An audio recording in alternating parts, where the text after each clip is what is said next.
하나님의 은혜가 여러분에게 충만하기를 축원합니다.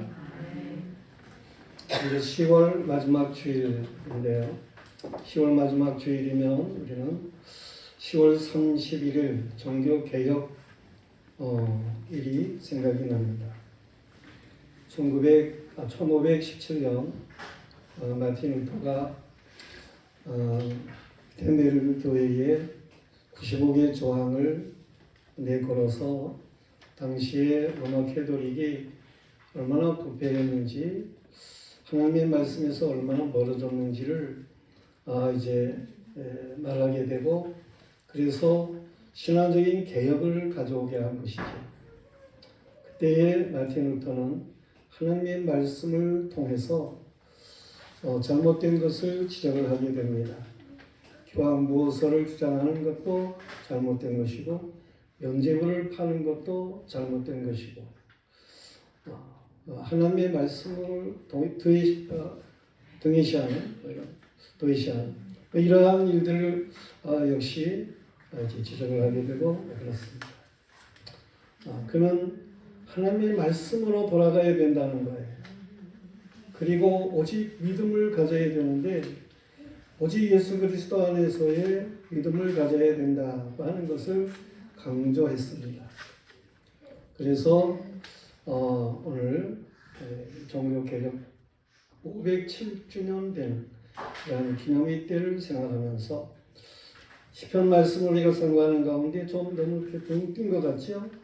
한 90편쯤 상고해야 되는데 119편으로 넘어가니까 많이 넘어가는 것 같다, 그런 생각을 하시겠지만, 시편 119편이 176절로 되어 있습니다. 성경의 가운데쯤 있으면서 제일 많은 그러한 절수를 가지고 있는 그러한 시편이지요.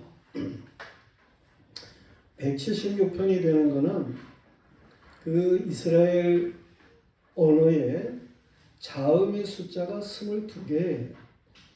그런데 그 자음, 제일 앞에 알렙이라는 자음이 있으면 알렙이라는 자음이 1절에도 알렙으로 시작하고 2절에도 알렙, 3절에도 알렙, 그래서 8절까지 알렙으로 시작하는 단어로 되어 있는 그런 말씀이고, 그 다음에 베이트가 두 번째 자음인데 베이트로 시작하는 게 또 8, 이래가지고 22개의 자음이 하나가 8절씩 그렇게 맨 앞에 나오도록 되어 있는 시편이기 때문에, 그래서 22개의 자음으로 8을 곱하면 176절 그렇게 되는 거예요. 그러면서 이제 말씀을 강조하고 있기 때문에 우리는 시편 119편 말씀을 오늘 상고하게 된 겁니다. 말씀으로 돌아가자고 하는 그런 의미에서 그렇기도 하고, 또 오늘 이 시대가 참 어려운 시대여서 오늘 본문의 말씀을 하나님께서 우리에게 주시게 되는 거예요. 그래서 오늘 말씀의 제목은 고난을 유익으로 바꾸자, 그런 제목의 말씀이 됩니다. 저 미국에서 어려운 생활 속에 두 청년이 함께 어울려서 이렇게 나쁜 짓을 하고 다녔습니다. 어느 날 역시 그날도 이제 나쁜 짓을 하려고, 도둑질이나 이런 나쁜 짓을 하려고 각오했는데 교회 앞을 지나게 되었어요. 그 교회 앞 게시판에 쓰여진 글을 잠깐 보게 됩니다. 거기에 설교 본문이 나오게 되는데 로마서 6장 23절 말씀이었어요. 죄의 삭은 사망이요 하나님의 은사는 그리스도 예수 우리 주 안에 있는 영생이니라. 이런 설교 본문이 나타나고 거기 설교 제목을 써놨는데 죄의 삭은 사망, 그렇게 설교 제목이 적혀 있는 거예요. 이걸 두 청년이 보는 가운데에 한 청년, 그는 나는 오늘 가지 않겠다. 그리고 그 자리에서 돌아서게 됩니다. 그러나 한 청년은 그대로 죄의 길로 갔습니다. 그렇게 이제 한 30년이라고 하는 세월이 흘렀습니다. 그런데 미국의 22대 대통령 스티븐 클리블랜드가 대통령 취임하는 날이었어요. 한 사람이 감옥에서 신문을 보면서 과거를 회상하면서 눈물을 흘리게 됩니다. 바로 그 죄수가 누구냐 하면 30년 전에 두 청년이 함께 가다가 한 사람은 돌아섰는데 한 사람은 그대로 죄를 범하러 갔죠. 그 계속해서 그 위에도 죄를 범하던, 그래서 늙을 때까지 그렇게 감옥에 갇혀 있는 그러한 사람이었어요. 그리고 한 사람, 미국의 제22대 대통령으로 되어지는 이 클리블랜드, 그도 그 둘 중에 한 사람이었어요. 죄의 삭은 사망이라고 하는 그 설교 본문, 죄의 삭은 사망이요 하나님의 은사는 그리스도 예수 안에 우리 주 안에 있는 영생이니라 하는 말씀을 읽고 돌아선 사람, 그가 돌아선 사람이 바로 22대 대통령이었고 24대 대통령이도 했던 그런 스티븐 클리블랜드였던 거예요. 둘 다 어려운 그런 상황이었죠. 그랬는데 한 사람은 어려운 상황을 그걸 도둑질이나 나쁜 짓으로다가 계속해서 행하게 되고, 한 사람은 그런 어려운 가운데서도 이제 하나님의 말씀을 보게 되고 듣게 되고, 그런 가운데 믿음을 가지게 되고 변화가 일어나서 대통령까지 되는 이러한 놀라운 일들이 있게 되었다고 하는 말씀입니다. 오늘 우리가 읽은 말씀 71절 말씀으로 가서 보면 고난당한 것이 내게 유익이라 그런 말씀이 있습니다. 이 고난당했다라고 하는 말을 이스라엘 말로는 같은 단어, 그걸 이제 고난스럽다 뭐 이런 말을 이스라엘 말로는 하나 그럽니다. 근데 이걸 두 번씩이나 겹쳐서 말을 하고 있어요. 그래서 아주 심히 고통스러운, 고난스러운 그러한 것들을 말해주는 그러한 말씀으로 되어 있는 거예요. 그런데 이 고난당한 것이 내게 유익이라고 하는 말은 좋다라고 하는 토부라는 단어를 사용하고 있어요. 뭐 아름답다라고 하는 말로도 표현할 수 있는 그런 말이에요. 이 내용을 갖다가 영어로 얘기를 한다고 할 것 같으면 It is good for me that I have been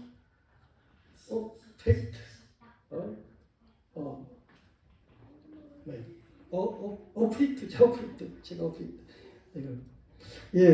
I have been afflicted라고 하는 말이에요.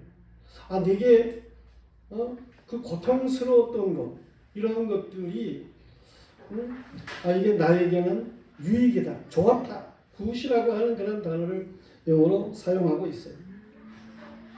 고난이라고 하는 것, 유익이라고 하는 것, 이게 어울리지를 않는 단어잖아요.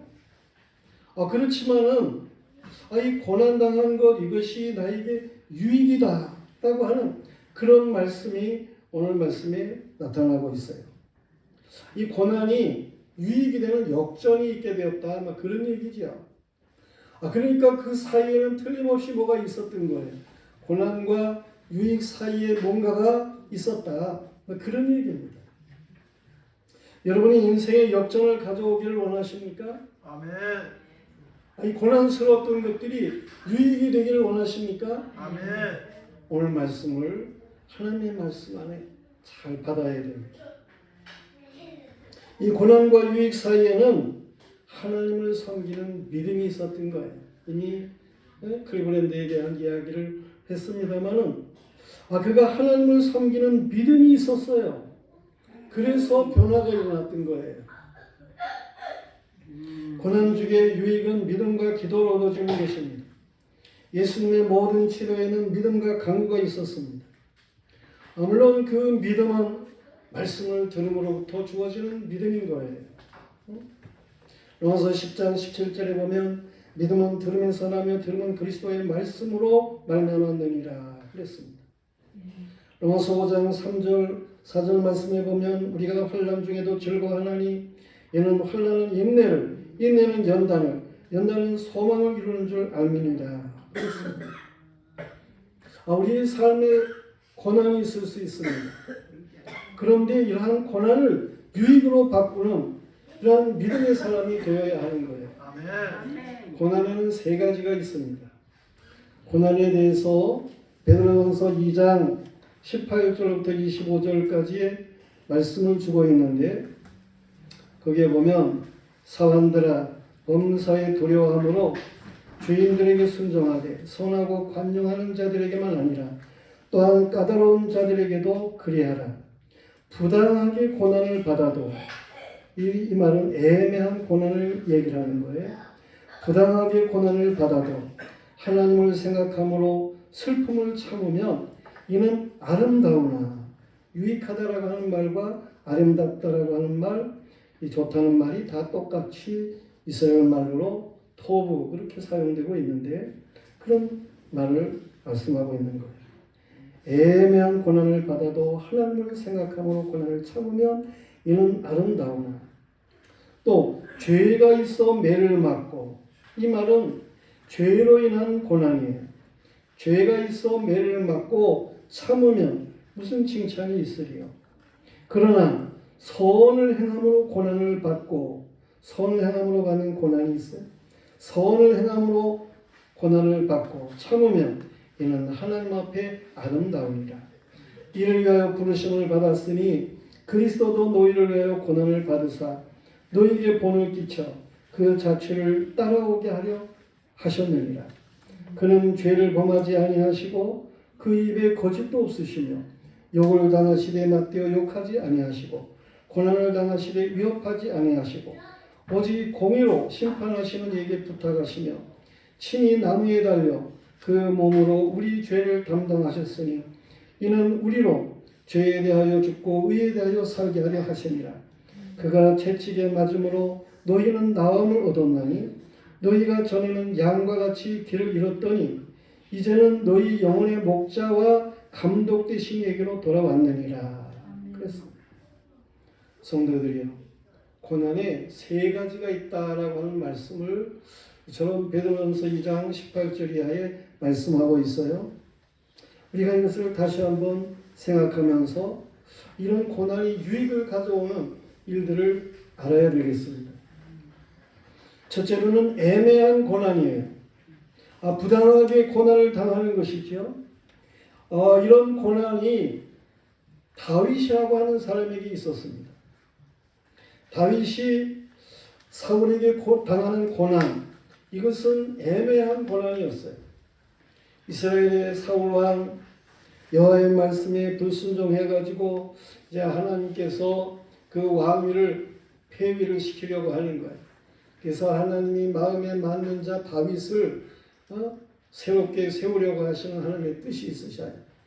당시에 선지자 사무엘에게 너 다윗에게 가가지고 기름을 부어라 하나님께서 보내게 되는 거죠. 물론 다윗이라고 지명하지는 않았지만은 그러나 이제 가가지고 다윗을 만나게 되고 그에게 선지자로서 하나님의 이름으로 기름을 붓게 되는 거예요. 이 사울 왕에게는 악한 영이 역사해가지고 막 허튼 소리를 하고 나쁜 짓을 하게 되고 뭐 그렇습니다. 그래서 다윗이 그를 위해 가지고 가서 그 사울 앞에서 찬양을 비파를 치면서 찬양을 부르는 거예요. 그러면 악귀가 물러갔어요. 이렇게 사울에게 유익하게 한 다윗이죠.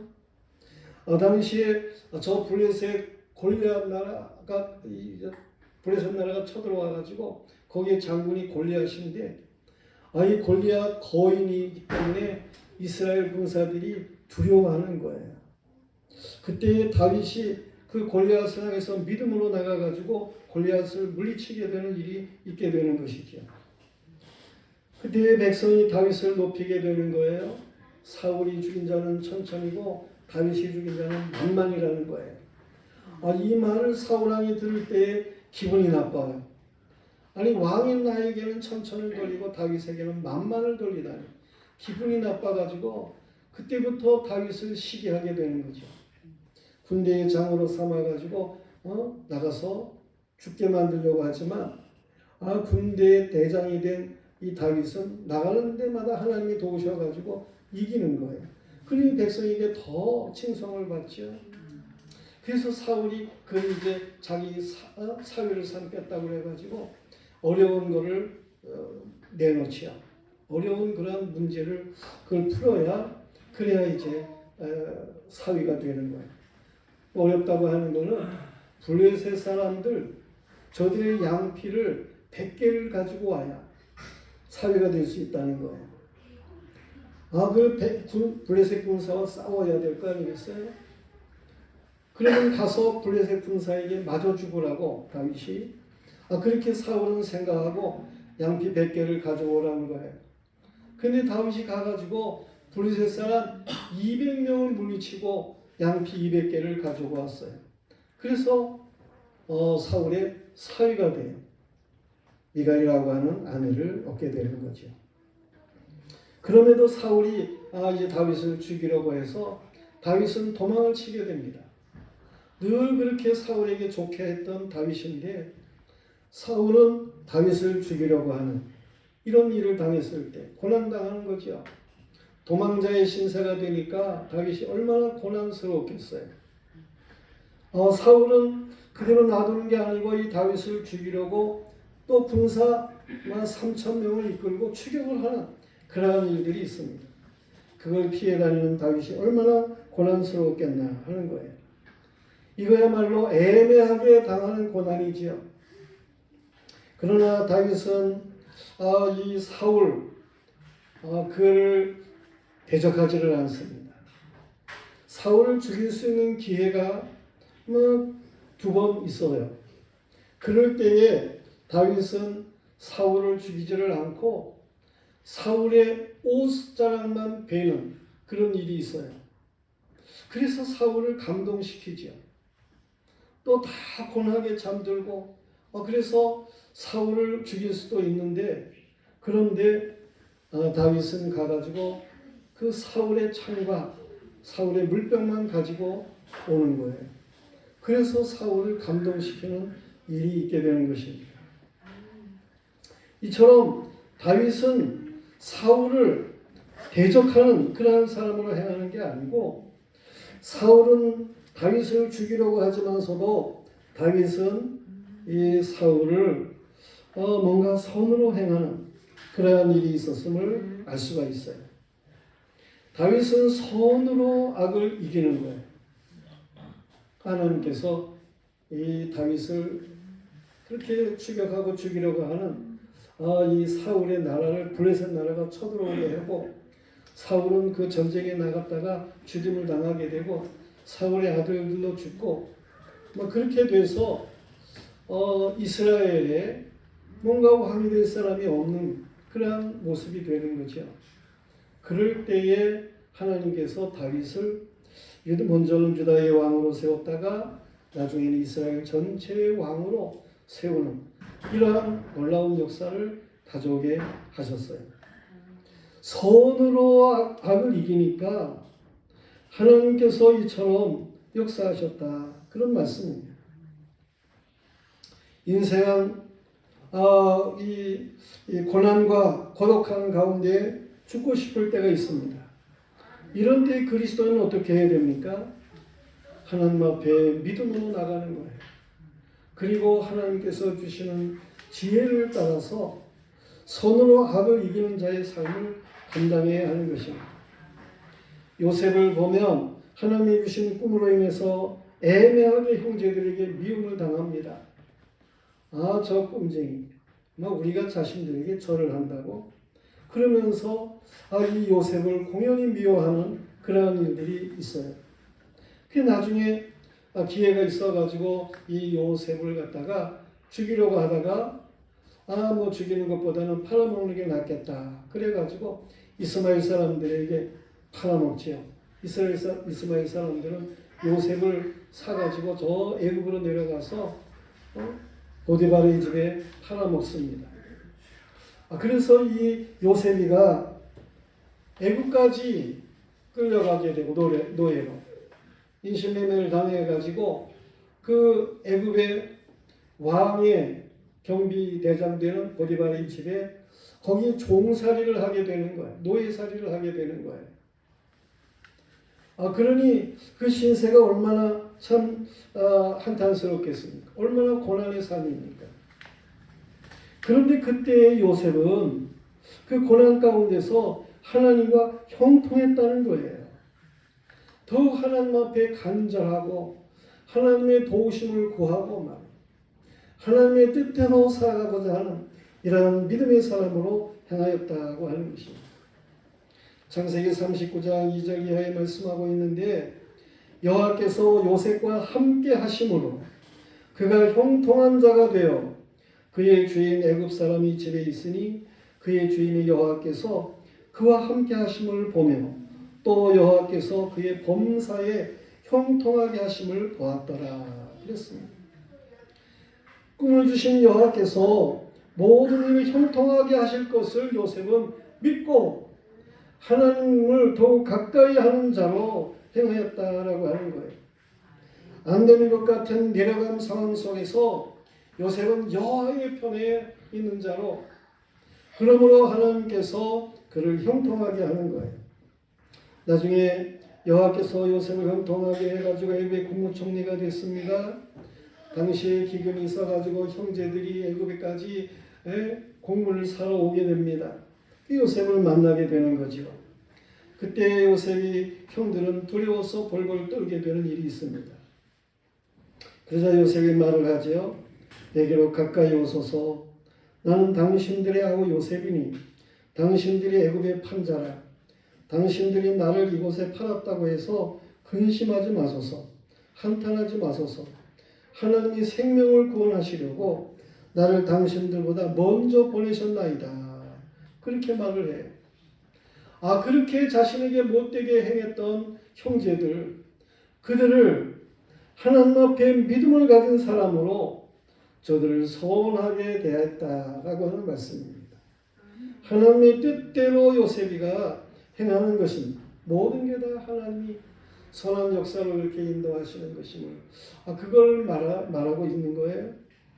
하나님은 우리의 길을 선한 길로 인도하시기 위해서 고난도 주신다라고 하는 것을 요셉이 말하게 되는 것입니다. 요셉은 선으로 악을 이겼어요. 여러분을 고난당하게 하는 사람이 누굽니까? 어떤 사람이라고 얘기를 할 수도 있겠죠. 어떠한 조건이라고 얘기를 할 수도 있을 거예요. 그러나 우리는 그 고난당하는 것의 문제를 그렇게 누구의 탓, 어떤 상황 탓 이런 것으로 가져가서는 안 되는 것입니다. 이런 모든 것 가운데에 하나님께서 유익을 주시고자 하시는 것을 그걸 붙잡아야 돼요. 그걸 알아야 돼요. 로마서 12장 19절 이하에서는 내 사랑하는 자들아 너희가 친히 원수 갚지 말고 하나님의 진노하심에 맡기라. 기록되었으되 원수 갚는 것은 내게 있으니 내가 갚으리라. 주께서 말씀하십니다. 네 원수가 줄이거든 먹이고 목마르거든 마시게 해라. 그리함으로 내가 숯불을 그 머리에 쌓아 놓으리라. 악에게 지지 말고 선으로 악을 이기라. 아멘. 성도들이여, 애매한 고난을 당할 때에 주의 말씀에 믿음을 걸고 행하시기를 바랍니다. 아멘. 주의 말씀은 불변이에요. 참으로 손으로 악을 이기는 그러한 사람들에게는 하나님께서 놀라운 은혜와 복을 주실 것을 말씀하십니다. 아멘. 주의 말씀을 믿고 기도하는 사람에게 좋은 명철과 지식을 주십니다. 주의 말씀을 믿고 행하는 사람에게 성령의 때에 맞는 적절한 말씀을 기억나게 하고 그래서 형통한 역사로 나가게 하시는 것입니다. 고난이라고 하는 것으로 좌절해서는 안 돼요. 하나님 앞에 믿음을 걸고 말씀을 따라서 바르게 행할 때에 하나님이 아름다운 역사를 주십니다. 아멘. 그런가 하면 죄로 인한 고난이 있다 그랬어요. 죄로 인한 고난이 있습니다. 이것은 요나라고 하는 사람을 통해서 생각해 볼 수 있어요. 이 요나, 그 시대 아수르 사람들이 이제 강하게 세계를 지배하던 그런 때예요. 그 아수르 사람들이 악했어요. 하나님께서 요나에게 너 저 아수르 수도인 니느웨에 가가지고 하나님의 말씀을 외쳐라. 여호와의 명령을 불순종해서 이제 이 아수르 나라가 망할 것이다. 막 그런 말씀을 전하라는 거죠. 그랬을 때에 이 요나가 자신이 그 아수르로 가서 니느웨로 가면 저들이 악한데 자신을 가만두겠나? 하나님의 말씀을 전한다고 그러면 가만두겠나? 자기가 죽을 것 같아요. 죽임을 당할 것 같아요. 그래서 이 요나는 역시 하나님의 말씀을 불순종하고 당시에 제일 멀다고 생각되는 지금 스페인에 가면 다시스라고 하는 그러한 곳이 있는데 그 지구를 돌해요. 다시스. 그 당시는 거기가 땅끝이라고 생각을 했던 때에 그곳으로다가 이 요나가 도망치고자 하는 거예요. 요빠라는 항구로 갔어요. 정말 다시스로 가는 배가 마침 있는 거예요. 그걸 탔어요. 그리고 배 밑창에 들어갔어요. 그리고 거기서 잠을 자게 되는 거예요. 자신은 이제 멀리 도망쳐서 이 죽임과 당하는 거 이런 것과는 상관이 없는 자기 멋대로서의 삶을 살겠구나. 이런 성공적인 줄로 생각을 했어요. 그런데 그 배가 바다 가운데서 풍랑을 당하게 되는 거예요. 그 원인을 이제 찾게 되는 그런 일이 있습니다. 요나가 선장의 질문을 듣게 되죠. 선장이 요나를 깨워가지고 그래서 네 생업이 뭐냐? 네가 어디서 왔느냐? 네 나라가 어디냐? 어느 민족에 속하느냐? 이렇게 선장이 질문을 합니다. 그래서 요나가 거기에 답을 하는 거예요. 나는 히브리 사람입니다. 바다와 육지를 지으신 하늘의 하나님 여호와를 경외하는 사람입니다. 그렇게 답을 하는 중에 자신을 알게 돼요. 내가 하나님이 택한 백성 이 이스라엘 히브리 사람이고 내가 하나님을 섬기는 사람인데 지금 내가 하나님의 말씀을 불순종해가지고 이게 도망을 치기 때문에 이 풍랑이 생겼는가 보다. 이렇게 자신이 풍랑의 원인인 것을 생각하게 되는 거예요. 자신이 누구라고 하는 것을 선장에게 말하는 가운데에 자신을 알게 되는 거죠. 사람은 자신을 알아야 하는 것입니다. 철학자 소크라테스가 제자들에게 너 자신을 알아라. 그는 헬라 사람이니까 그노테 세아우톤 그렇게 헬라어를 얘기를 했겠죠. 그렇게 말을 했습니다. 자신을 알아야 된다고 하는 것 중요합니다. 그러나 인생의 자신을 어떻게 알 수가 있습니까? 스스로 자신을 알 수는 없어요. 하나님을 알게 될 때에 자신을 알게 되는 것입니다. 하나님을 알지 못하면 자신을 알 수가 없습니다. 이사야서 6장 말씀에 보면 그 이스라엘 나라가 어려움이 있던 때, 유다 나라 역시 어려움이 있던 때, 그 히스기야 왕 때, 그때인데 우시야 왕이 죽던 해죠. 우시야 왕이 죽던 해. 그때에 백성들이 다 이제 우리가 왕도 없고 어떻게 하나 이런 가운데 있었어요. 삶이 어려웠어요. 그래가지고 백성들이 두려워하고 그랬는데 그때 이사야가 성전에 들어가서 기도를 하게 되는 거예요. 그때까지는 그런 일이 없었었는데 이사야가 기도를 할 때 하늘에 하나님의 보좌가 나타났어요. 환상 중에. 그리고 천사들이 나타나가지고 거룩하다 거룩하다 만군의 여호와여 그러면서 찬양을 하는 거예요. 하나님의 옷자락이 이 안에 성전에 가득 채워지는 그런 일이 있게 되는 거예요. 이런 영광스러운 하나님의 영광을 보게 되었어요. 이사야가. 그랬을 때에 이사야는 자신을 발견하게 되는 거예요. 하나님에게 자신을 비춰보니까 자신은 형편없는 사람인 거예요. 이사야가 뭐라고 고백을 하는 거 아니? 화로다 나여 망하게 되었도다. 내가 입술이 부정한 사람이고 입술이 부정한 백성 가운데 거하면서 만군의 여호와이신 하나님을 배웠도다. 그렇게 말합니다. 이게 회개인 거예요. 하나님을 볼 때에 자신을 보게 되는 거예요. 하나님을 보지 않고 다른 사람과 자신을 비교하며 그러면 자신이 죄인인 줄을 몰라요. 자신이 다른 사람보다 더 월등한 의인인 것 같은 생각이 들기도 해요. 그러나 하나님 앞에서는 인생은 형편없는 죄인인 거예요.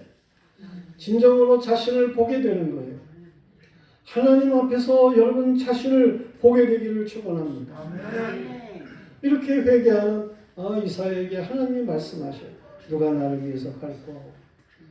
이사야가 회개하면 하나님 앞에 깨끗함을 얻게 되죠. 제단 숯불로 하나님 앞에 정함을 얻게 돼요. 그런 이사야가 하나님 앞에 말합니다. 내가 여기 있습니다. 나를 보내주세요. 하나님이 일시키는 것에 내가 가겠습니다. 그렇게 자원하는 그러한 일이 있음을 보게 되는 거예요. 우리는 하나님 앞에서 자신을 보는 사람들이 되어야 하는 것입니다. 요나는 풍랑 가운데서 하나님 앞에 자신이 불순종하고 도망가는 자였음을 알게 되고 그래서 자신을 바다에 던지라고 그랬어요. 그래서 던졌지요. 하나님께서 예비한 큰 물고기가 있어가지고 요나를 꾹꾹 삼켰어요. 고래 같은 것이 그랬겠죠. 그래가지고 물고기 뱃속에 들어가서 이 요나가 참으로 괴롭지요. 거기서 뭐 캄캄하고 끈적거리고 뭐 뜨겁고 뭐 얼마나 고통스러웠겠어요. 죽음 그 자체였을 거예요. 그러고서 이 하나님이 그래도 생명을 부지케 하는데 기도했다는 거예요. 회개 기도를 했어요. 그랬더니 하나님께서 물고기를 물가로다가 이끌어가지고 이 토에 내치게 했어요. 요나를 토에 내치게. 그래가지고 이 요나가 이제 하나님 앞에 다시금 순종하고 니느웨로 가가지고 하나님의 말씀을 외치게 되는 거 아닙니까? 니느웨 사람들이 회개하고 금식하고 그러면서 변화가 일어나는 일들이 있게 되는 거예요. 요나는 그런 일이 있을 줄은 생각을 못했지요. 그래서 기분이 나빴어요. 아니 진작에 이렇게 변한다고 그러시지.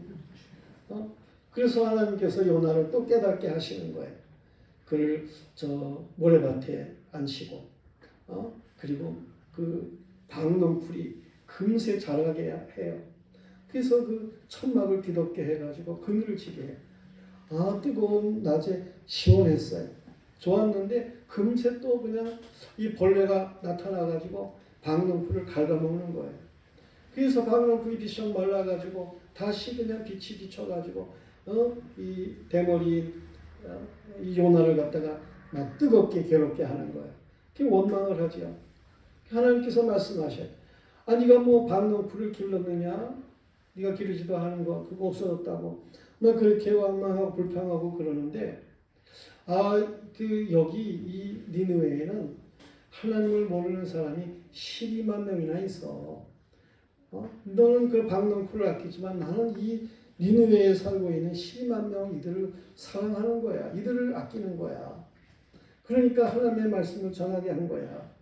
요나에게 그렇게 깨닫게 하시는 하나님의 말씀이 있었던 거 아니에요? 그때 주님 말씀이 그렇게 요나에게 주어졌던 것이죠. 요나는 물고기 뱃속에서 고난을 당하고 여호와께 순종하게 되었던 그러한 일인데 요나가 순종할 때에 여호와께서 인생을 얼마나 사랑하는지를 알게 되었던 것이죠. 성도들요, 다윗이 무엇이라고 말을 합니까? 고난당하기 전에는 내가 그릇 행하였더니 이제는 주의 말씀을 지키나이다. 67절에 있는 말씀이에요. 고난당하기 전에는 자기 멋대로 행동을 하는 거예요. 그런데 고난을 당했기 때문에 다시금 하나님 앞에 겸비하고 주의 말씀을 지키게 되는 이런 일로 다윗은 행하게 되었다라고 하는 거예요. 다윗이 왕이 되어가지고 잘못한 일이 있습니다. 충성스러운 충신 그 아내를 갖다가 자기 아내로 삼고 그게 들통이 날까봐 충신을 저 전쟁터 깊이 나가가지고 죽게 하는 그런 일이 있었습니다. 그 일로 인해 가지고 하나님께서 다윗을 갖다가 진노하시지요. 징벌하셔요. 그래서 다윗의 가정에 어려움이 있게 하는, 그 왕권의 흔들림이 있게 하는 이런 일들이 있게 해요. 그랬을 때에 다윗은 하나님 앞에 철저하게 회개하는 그런 일이 있게 됩니다. 다윗이 회개한 그 회개의 기도가 시편 51편에 잘 기록되고 있는데 그 7절부터 보면 우슬초로 나를 정결하게 하소서. 내가 정하리이다. 나의 죄를 씻어주소서. 내가 눈보다 희리이다. 내게 즐겁고 기쁜 소리를 들려주시사 주께서 꺾으신 뼈들도 즐거워하게 하소서. 주의 얼굴을 내 죄에서 돌이키시고 내 모든 죄악을 지워주소서. 하나님이여 내 속에 정한 마음을 창조하시고 내 안에 정직한 영을 새롭게 하소서. 나를 주의 앞에서 쫓아내지 마시며 주의 성령을 내게서 거두지 마소서. 주의 구원의 즐거움을 내게 회복시켜 주시고 자원하는 심령을 주사 나를 붙드소서. 그리하시면 내가 범죄자에게 주의 도를 가르치리니 죄인들이 주께 돌아오리이다. 자신의 잘못된 모든 행실들, 이러한 모든 것이 하나님의 말씀을 떠난 것임을 다윗이 깨닫게 되고 회개하게 되는 일이 있게 되는 거예요. 회개하게 될 때 하나님께서는 이 다윗의 왕위를 다시금 견고하게 하시고 그의 생애를 복스럽게 하신 마지막 시대를 살게 되는 것을 볼 수가 있습니다. 주는 선하십니다.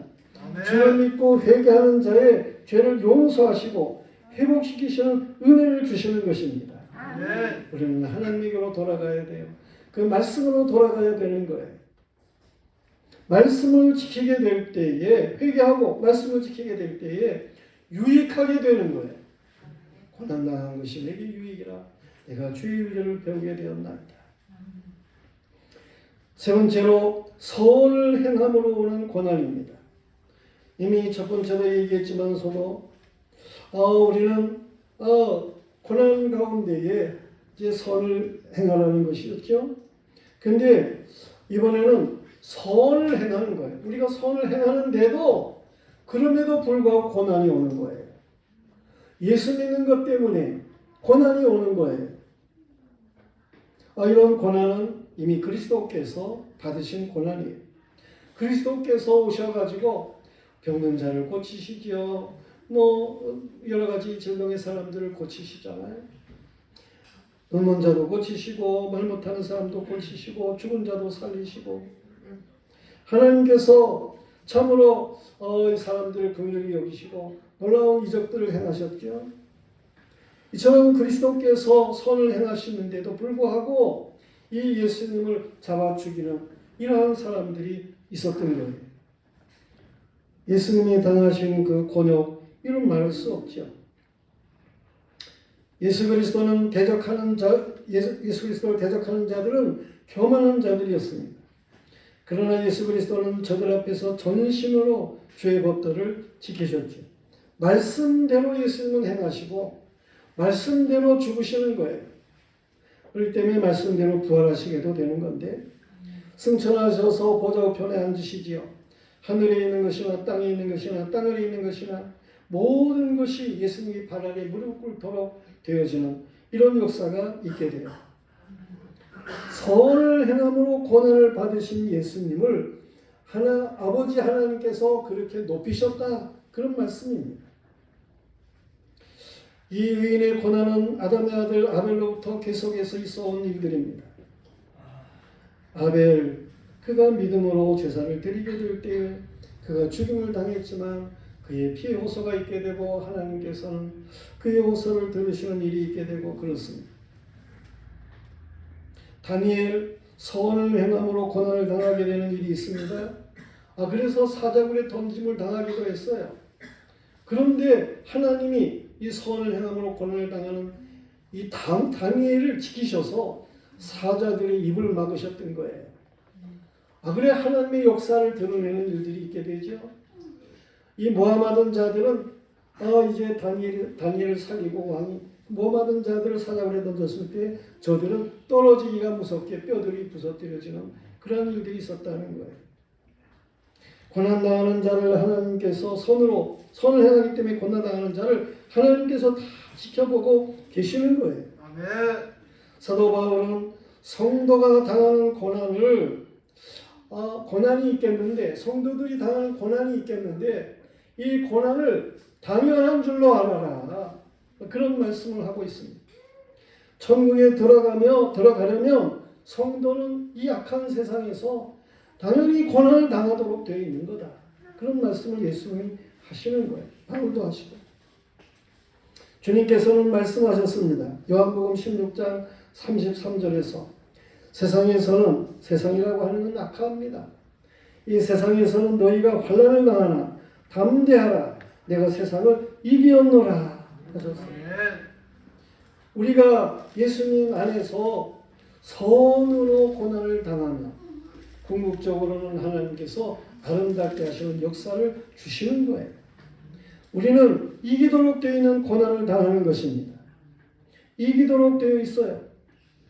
고난을 지금 현재 고난스러울지라도 이게 믿음 안에서 당하는 고난이라면, 선을 행함으로 당하는 고난이라면, 이 정말 주님 안에서 당하는 고난이라면 이 고난은 이기도록 되어 있는 그런 고난이다. 그런 얘기입니다. 로마서 8장 31절의 말씀에 보면 그런즉 이 일에 대하여 우리가 무슨 말을 하리요? 만일 하나님이 우리를 위하시면 누가 우리를 대적하리요? 자기 아들을 아끼지 아니하시고 우리 모든 사람을 위하여 내주시니가 어찌 그 아들과 함께 모든 것을 우리에게 주시지 않겠느냐? 누가 능히 하나님께서 택하신 자들을 고발하리요? 의롭다 하시는 하나님이시니 누가 정죄하리요? 죽으실 뿐 아니라 다시 살아나신 이는 그리스도 예수시니 그는 하나님 우편에 계신 자요 우리를 위하여 간구하시는 자시니라. 누가 우리를 그리스도의 사랑에서 끊으리요? 환난이나 공고나 박해나 기근이나 적신이나 위험이나 칼이랴. 기록된 바 우리가 종일 주를 위하여 죽임을 당하게 되며 두사를 양같이 여김을 받았나이다 한것 같으니라. 그러나 이 모든 일에 우리를 사랑하시는 이로 말미암아 우리가 넉넉히 이기느니라. 내가 확신하노니 사망이나 생명이나 천사들이나 권세자들이나 현재일이나 장래일이나 능력이나 높음이나 깊음이나 다른 어떤 피조물이라도 우리를 우리 주 그리스도 예수 안에 있는 하나님의 사랑에서 끊을 수 없으리라. 선을 행함으로 고난을 당하는 일이 있습니다. 애매하게 고난을 당하는 그러한 일이 있습니다. 우리가 이 당하는 이러한 모든 고난, 이러한 애매한 고난에서도 그렇고 죄를 지고 당하는 고난일지라도 그렇고 선을 행함으로 당하는 고난이랄지라도 이게 말씀을 우리가 붙잡고 하나님 앞에 회개하고 또 하나님 앞에 그 말씀대로 선을 행하고 나가게 되면 궁극적으로는 하나님께서 유익을 가져오게 하는 아름다움을 가져오게 하는 이 복된 역사를 가져오게 하는 이런 일들로 하나님이 전화위복시켜 주실 것을 믿습니다. 우리 모두가 이 믿음을 가지고 승리해야 되겠습니다. 오늘 이제 하나님께서 우리 주신 말씀을 생각하면서